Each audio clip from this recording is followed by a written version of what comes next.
Ayer entrevistábamos a un representante de la comunidad musulmana hablando precisamente, entre otras cosas, de la personalidad del Papa Francisco y el respeto que ha ganado en el mundo. Hoy tenemos a un líder de la comunidad judía, David Bachenheimer, miembro de la Fraternidad Hebrea Bini Brit. Fraternidad Hebrea, qué interesante el nombre, porque el Papa decía, el último palabra que dijo fue fratelli e sorelle, hermanas y hermanos, y él dice que la fraternidad es lo que nos hace falta porque tenemos la igualdad y la justicia como la Revolución Francesa, pero falta el tercer mandato que es la fraternité, la hermandad. En el pueblo judío se da mucho esta coincidencia, ¿no? Sí, de hecho, los principios son benevolencia, fraternidad y concordia, que son los principios básicos en los que se basa la Bene Brit. La relación ecuménica que ustedes han tenido también en Venezuela, porque tú eres uno de los dirigentes, piensan también conversar con otras religiones, seguir el diálogo interreligioso. Siempre se ha seguido el diálogo interreligioso. Tenemos al representante de la comunidad judía de Venezuela, Miguel Truzman, el doctor Miguel Truzman, quien ha sido uno de los abanderados en ese diálogo interreligioso. Hay un libro muy famoso que fue el que conocimos nosotros en Argentina, de los diálogos entre el Papa cuando era obispo Francisco Bergoglio y el rabino de Buenos Aires, contacto que mantuvo siempre muy estrecho. Sí, siempre han habido contactos con la Iglesia Católica y los judíos, con los diferentes papas, ¿no? Y en Argentina él tuvo un diálogo muy interesante con la comunidad judía. Muy fuerte la comunidad judía en Argentina. Tiene su número importante y sobre todo todo lo que ha hecho en Argentina como para la nación argentina. Ahora siempre somos una misma rama, el judaísmo que es como el árbol fundamental, la raíz fundamental, el cristianismo la religión musulmana, el Corán, ese Antiguo Testamento que ustedes recitan siempre, la vigencia sigue actual. Sí, claro, y los principios básicos de las tres religiones monoteístas son los 10 mandamientos.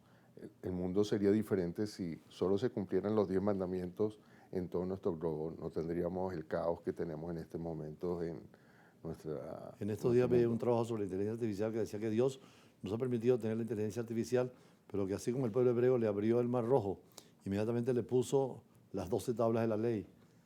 Que ojalá tuviéramos también esa visión de que frente a todos los dones de Dios hay que reglamentar la vida humana. Claro, porque en los límites creo que están los derechos y los deberes de los individuos. Y eso es lo que colinda y eso es lo que puede hacer. Los 10 mandamientos en las dos tablas de la ley son comunes para todos. Y cuando dice no matarás, no robarás, es no robarás a todos, ¿no? Al ser humano como sí. De hecho, existen 5 leyes que son hacia Dios y 5 que son hacia el ser humano. Esa dimensión, digamos, ética de la religión influye mucho en la política y por eso, si se cumpliera, como tú dices, estaría el mundo más tranquilo, pero la guerra y el poder, el egoísmo, me decías tú anteriormente, han complicado mucho la situación del mundo. Sí, yo siento que son los egos lo que más hacen daño a la humanidad y yo siento que todos nosotros y sobre todo las personas que creemos en un Dios debemos buscar la paz y debemos buscar la armonía en el mundo. Los que hemos ido a Israel, y tú has estado muchas veces también, vemos cómo conviven perfectamente los musulmanes, los cristianos, los judíos, e incluso en el Parlamento hay una representación musulmana también, ¿no? Sí, los árabes israelíes tienen escaños en la única democracia del Medio Oriente y donde ellos hasta pueden pedir la dimisión del primer ministro como lo han hecho en el Parlamento.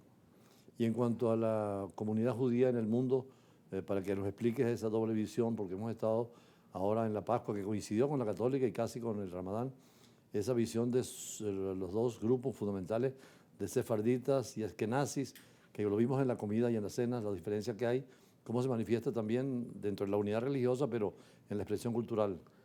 Sí, porque los judíos que hemos vivido en la diáspora durante tanto tiempo, siempre vamos adaptando a los países donde vivimos y donde hacemos vida, pero siempre restringiendo la parte de lo que es la parte kasher y lo que son las costumbres que vienen de nuestros padres y abuelos. Y celebramos la Pascua, de hecho la última cena de Jesús estaba celebrando la Pascua judía. Incluso el Papa nos decía la coincidencia que había también con el mundo ortodoxo, cristiano ortodoxo, sobre todo ruso, que coincidió también la Pascua con la Pascua judía. Después de la Pascua judía, ¿qué otras festividades tienen? Nosotros tenemos lo que es Shavuot, que es cuando se entrega la tabla de la ley, que justamente son 49 días después de la salida de Egipto. Egipto lo lleva Moisés al pueblo, pero no llega a la tierra prometida. ¿Alguna lección sobre esto? Yo siento que eran esclavos que salieron de Egipto durante más de 200 años y se tenían que transformar en un pueblo, que fue el que entró a Eres Israel por Joshua, que fue el líder que sucedió a Moisés. Y por cuestiones de Dios, Moisés no pudo entrar a Eres Canaán. Cuando uno estudia historia universal siempre están las figuras no solamente de Moisés o Abraham, que en el fondo es el padre, dicen los mismos árabes, que son primos entre ustedes. Sí, Abraham es el padre de Abraham, Isaac y Jacob, que es donde sale el pueblo de Israel, y Ismael es el otro hijo de Abraham, que donde sale el pueblo musulmán. Y en el caso de los judíos en la diáspora, ya tienen un estado que no tenían después de 2000 años cuando los romanos los expulsaron.